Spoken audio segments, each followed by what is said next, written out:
This is the story of the greatest cover-up in history. Its masterminds are our church leaders.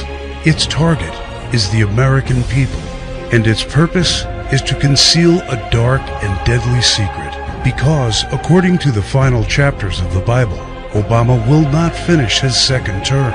He is the 44th and last President of the United States, and our country and every American citizen are about to face its greatest tribulation from an enemy crueler and more powerful than ISIS, Al-Qaeda, North Korea, and Iran combined. The church will not say a word of this because it will cause panic and despair among all faithful followers of the word of our Lord. This ancient prophecy is encrypted within the visions of 4 men, chosen to give a very precise and terrible warning to all true Christians and patriots. Therefore, before going any further, I must warn you, what you are about to see is deeply disturbing, because you are about to see how all the world leaders, their armies, and even financial institutions are silently playing their part in the lead-up to the greatest and darkest event in human history. Most importantly, you will see the exact reason why this prophecy will come true before the 1st of January, 2017. But first, you need to know just who I am for making such shocking statements. My name is Alexander Cain. I am a theology professor working at one of the largest universities in Arkansas. I earned a doctorate degree in theology and ancient history, and I have spent 19 years of my life studying the ancient scriptures, trying to solve one of the greatest mysteries of the Bible. And it all started with one simple question. How come America, the world's only superpower, the greatest evangelical nation on earth, is not even mentioned in the Bible? After all, as we know, the Bible accurately predicts so many other historical events. The 2 world wars, men reaching outer space, the rise and fall of communism, and the return of the Jews to their homeland after centuries of exile. This question haunted me until one day, by chance, I made a startling discovery that connected all the hidden clues. Because the church teaches us that among all the other historical accounts, the Bible tells the story of ancient Babylon through the words of John the Apostle in the book of Revelation and through the writings of the prophets Jeremiah and Isaiah. According to the prophets, Babylon reigneth over the kings of the earth.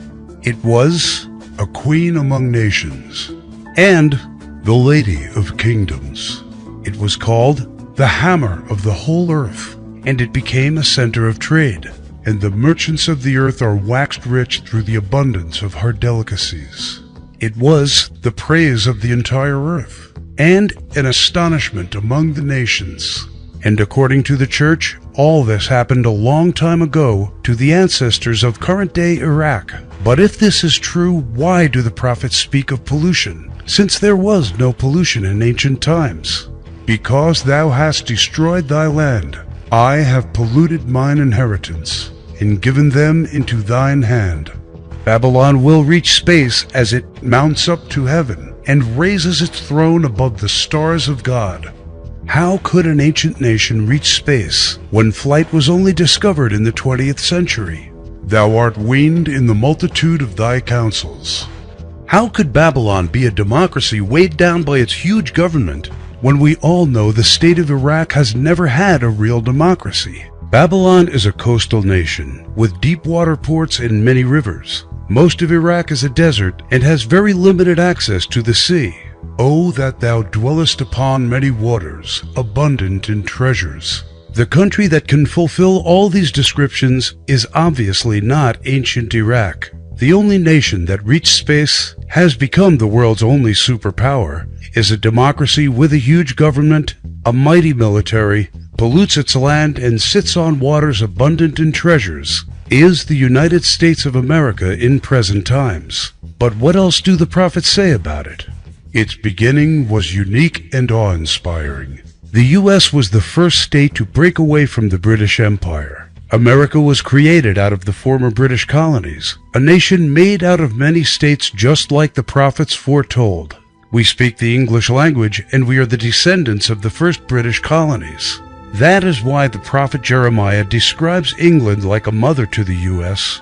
In verse 50:12, according to the prophets, the mother of Babylon has the symbol of the lion. The royal symbol of England is a lion. Even the name Babylon or Mystery Babylon is deeply symbolic. Ancient Babylon was a city made great by people who came from all parts of the ancient world. Just like immigrants helped make the United States the world's only superpower. And because the prophets didn't know of the existence of the North American continent at the time of the visions, they called it Mystery Babylon. Babylon is also called Daughter of Chaldea. This is another clue based on the geography and the history of the United States. Chaldea is an area located in the Middle East that was inhabited by Semitic tribes during the time of the prophets.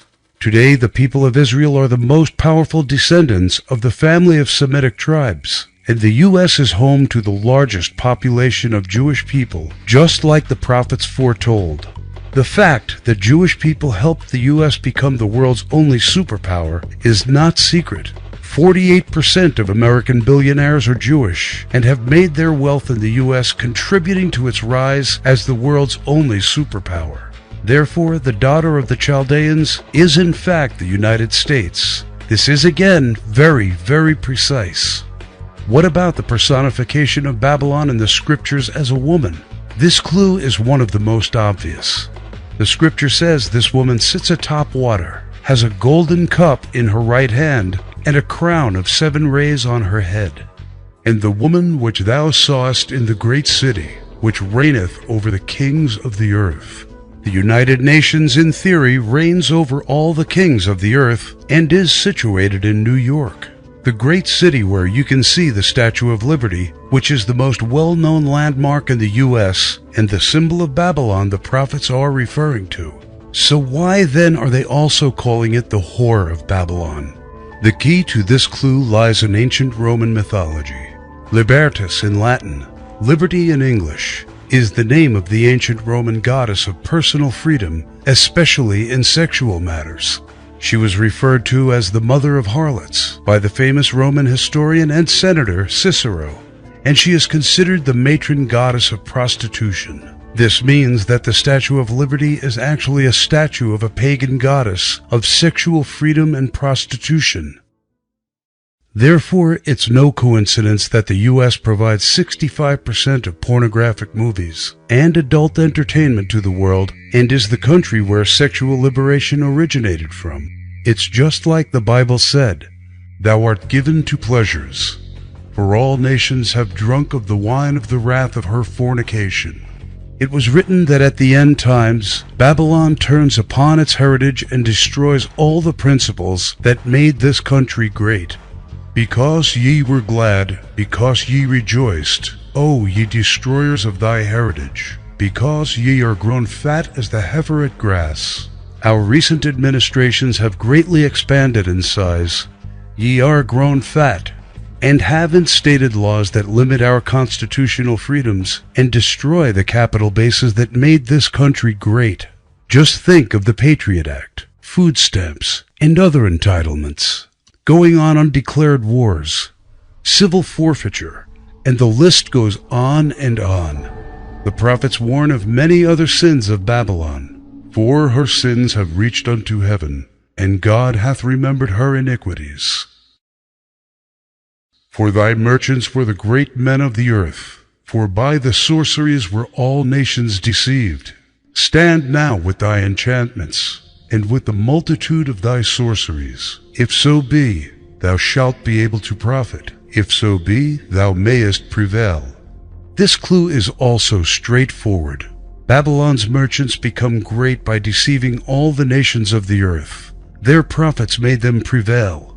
Incredibly, Babylon's greatest sorcery is the U.S. dollar. The dollar became the world's reserve currency and lifeblood of all international trade after World War II, because it was backed by the biggest gold reserves on earth. That all changed in 1971 when Nixon took us off the gold standard, the greatest monetary sorcery ever accomplished. And the nations went along and used the dollar for trade, while we kept on printing money until, as some economists like Peter Schiff put it today, the dollar is not worth the paper it's printed on. Because of this, the U.S. could buy and sell the nations of the world, who were all deceived. They give up their wealth and resources for something the Federal Reserve literally creates out of thin air. And so our merchants became the great men of earth, using financial sorceries like bailouts, stock and bond bubbles, quantitative easing, and our national debt that tops $18 trillion. This is why the prophet Isaiah accurately sees Fed, financial and investment brokers, and stock market specialists as astrologers, the stargazers and monthly prognosticators, the sorcerers of Babylon. And in her was found the blood of prophets, and of saints, and of all that were slain upon the earth. The U.S. today is the largest exporter of weapons in the entire world. Babylon sells tools that fuel worldwide bloodshed, and it wages wars covertly or openly, seeding destruction on the entire planet. All her wealth and power made the U.S. proud and arrogant, exactly as the prophets foretold. How much she hath glorified herself, and lived deliciously. For she saint in her heart, I sit a queen, and am no widow, and shall see no sorrow. You have trusted in your wickedness, and have said, no one sees me. Your wisdom and knowledge misled you when you say to yourself, I am, and there is none beside me. That is what we call today American exceptionalism. The U.S. fulfills each ancient prophecy of Babylon to the letter, the superpower that has abandoned its sound foundations and turned to sorcery and sin. Do not be deceived. God is not mocked. For whatever a man sows, this he will also reap. Babylon's pride, greed, and wrath will lead to the greatest event in human history, war with the great enemy of Babylon, exactly as the prophets foretold. They come from a far country, from the end of heaven, even the Lord and the weapons of his indignation, to destroy the whole land. For out of the north there cometh up a nation against her, which shall make her land desolate. Go north through the end of heaven, the Arctic pole, and you see Russia, the great enemy of Babylon, the one that according to the Bible will destroy it. This clue is as chilling as the Arctic wind, as it geographically pinpoints the two countries capable of starting World War III. The prophets foretell that, and at the start of this war, Russia will unexpectedly use a very special weapon, the weapon of indignation, against the whole territory of the U.S., a weapon like which the world has never seen. The main question you should ask now is, when will World War III happen, and what exactly is the weapon of indignation? The clues to when this event will happen come from the prophet Daniel. In chapter 11, verse 40, Daniel tells of the two kings who are destined to fight the greatest war in human history at the end times. He calls these two leaders the king of the north and the king of the south. The key to understanding this clue is the fact that in ancient times the birthplace was very important, and this is why Daniel identifies both kings by their birthplace relative to Jerusalem, the place where he had his visions. Vladimir Putin was born in St. Petersburg, Russia, which lies to the north of Jerusalem. Does Putin fulfill the other Bible prophecies about him? And the king shall do according to his will. Putin has absolute power. He controls the media, the military, and the economy of Russia. Neither shall he regard the gods of his fathers, nor regard any god, for he shall magnify himself above all. It is very important to note that gods is not written with a capital letter, because the gods of the fathers Daniel is talking about are the rulers of communist Russia, Lenin, Marx, and Stalin. These and other communist gods reigned over Russia for 80 years. They were practically worshipped